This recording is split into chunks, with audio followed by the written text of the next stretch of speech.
Baker home field, and Eduardo, take it away. And how good is Jacoby Ellsbury sleeping nowadays? It's been great. And one of the biggest reasons he's been sleeping well is because he's had perfect balance at the plate. He's hitting everything up the middle.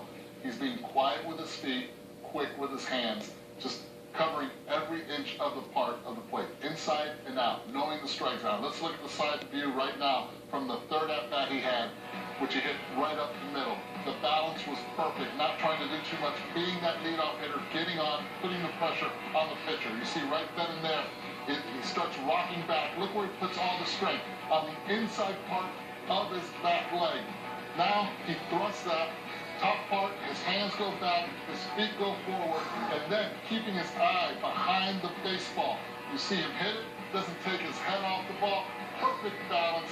That's exactly what you want as a leadoff hitter, a hitter to get on base. He's not worried about the home runs. He knows those will come. But what he has done in the past week and a half has been phenomenal.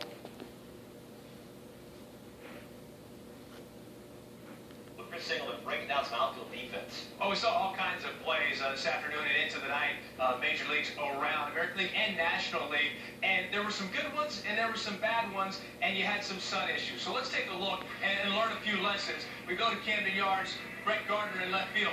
A superb outfielder, but look at this ball. He plays it off the wall and see how he turns. Instead of pivoting backwards with the glove and swinging, getting momentum in the second, he turns the opposite way. It's a bang-bang play. It's overturned, and he's safe. Had he turned the other way, probably gets the runner. This time, he decides to get around him. That's a ball where you decide. You don't have to spin. If you feel like you can get around and really get behind the baseball, you do it. Brett Gardner does. He throws a strike, and he gets Caleb Joseph. Then you look here in this situation, Jorge Soler, the young kid playing right field. It's a pretty big outfield there at Wrigley. Possibly aware that his pitcher, John Lester, has some issues throwing to first base. You see him coming to the screen. He gets there to back up, and then he gets up and he throws a laser to third base. That's picking up your pitcher, knowing he's having some issues. And here, Torrey Hunter, a veteran, one of the best we've seen over the last 15 years, but he gets a little lazy. He throws off the heels in desperation, falling away from the target, and he misses not just the first cutoff man, but the second one also. Mike Moustakas would score. Lorenzo Cain moved up. Hey, record this one because you're not going to see it very often. Jason Hayward takes a banana route. You're talking about a guy with more defensive runs saved than anybody last year.